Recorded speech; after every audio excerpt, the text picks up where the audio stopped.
เอาไปให้ถุงละ30 เซนหนึ่งเลยขายเลย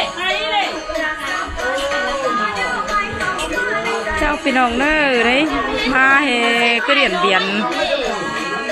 มาเจ๊มังว่านั่งไหนขึ้นเฮือนนี่เจ้านั่ง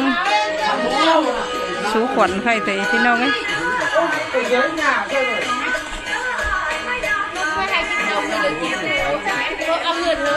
ให้ดีเราเจ้าหน่ะร่างให้สูขวัญเด้เราไม่เอาตัวเจ้าดีเลยเราแหละนี่เราดิฉันเลยมาสิเจ้าบ่าแม่ดีจันเจ้าเลยลุงดีแล้วลุงดีซ่าแล้วบางจะเป็นเราห่างเลยเสียงกูนี่ไปจอยจะรีบเอาแม่ดีซ่า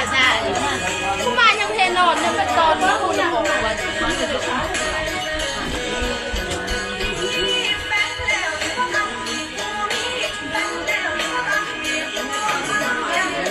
นี่ไม่หนักเกินมากเลยแต่มีอยู่เราห่างครับหนักเกินอะไรเอฟเอาเลย